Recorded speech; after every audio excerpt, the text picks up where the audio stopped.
नवरात्र के 9 दिनों में घर के इन प्रमुख स्थानों में जलाए दीपक। नवरात्र के 9 दिनों में घर के इन प्रमुख स्थानों में जलाए दीपक। शारदीय नवरात्र में मां दुर्गा की पूजा का विधान है। इस दौरान लोग व्रत रखते हैं और विभिन्न पूजा अनुष्ठान का पालन करते हैं।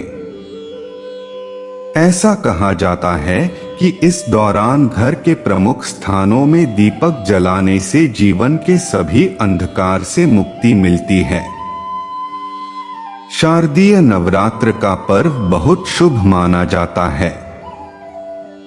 यह मां दुर्गा को समर्पित है, जो 9 दिनों तक चलता है। इस दौरान भक्त मां दुर्गा की पूजा अर्चना करते हैं। वहीं इन 9 दिनों में दीपक जलाना एक बहुत ही महत्वपूर्ण और शुभ अनुष्ठान माना जाता है। कहते हैं कि इससे व्यक्ति के जीवन का अंधकार दूर होता है। इसके साथ ही जीवन में शुभता का आगमन होता है। आइए जानें किन स्थानों पर जलाए दीपक। मंदिर या पूजा घर। नवरात्र में सबसे पहला दीपक अपने घर के मंदिर या पूजा घर में जलाना चाहिए। यह दीपक 9 दिनों तक अखंड जलना चाहिए, जिसे अखंड ज्योति भी कहते हैं। यह दीपक घर में सकारात्मक ऊर्जा लाता है और सभी परेशानियों को दूर करता है। अगर आप अखंड ज्योति नहीं जला सकते तो सुबह शाम घी या तेल का दीपक जरूर जलाएं। 2. मुख्य द्वार। घर के मुख्य द्वार पर दीपक जलाना बहुत शुभ माना जाता है। ऐसा माना जाता है कि मुख्य द्वार पर दीपक जलाने से देवी देवता घर में प्रवेश करते हैं। यह दीपक घर की नकारात्मक ऊर्जा को दूर करता है और घर में सुख शांति लाता है। आप चाहें तो दोनों तरफ दीपक जला सकते हैं। 3. तुलसी का पौधा। तुलसी के पौधे को बहुत पवित्र माना जाता है।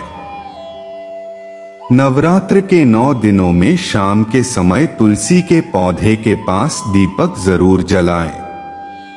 ऐसा करने से मां लक्ष्मी प्रसन्न होती हैं और घर में धन धान्य की कमी नहीं होती है। 4. रसोई। नवरात्र में घर की रसोई में भी दीपक जलाना चाहिए, क्योंकि यहां मां अन्नपूर्णा वास करती हैं। रसोई में दीपक जलाने से घर में कभी भी अन्न की कमी नहीं होती। यह दीपक परिवार के सदस्यों के स्वास्थ्य के लिए भी शुभ माना जाता है। 5. पीपल का पेड़। अगर आपके घर के आसपास पीपल का पेड़ है तो नवरात्र में वहां भी दीपक जलाना बहुत लाभकारी होता है। पीपल के पेड़ में सभी देवी देवताओं का वास माना जाता है। कहते हैं कि पीपल के नीचे दीपक जलाने से पितृ दोष भी दूर होते हैं। 6. दीपक जलाने के नियम। दीपक जलाते समय कुछ बातों का ध्यान रखना चाहिए। घी का दीपक हमेशा देवी देवता की प्रतिमा के दाईं ओर रखना चाहिए और तेल का दीपक बाईं ओर। दीपक जलाने के लिए शुद्ध घी या सरसों का तेल ही उपयोग करें। दीपक जलाते समय दुर्गाय नमः मंत्र का जाप करें।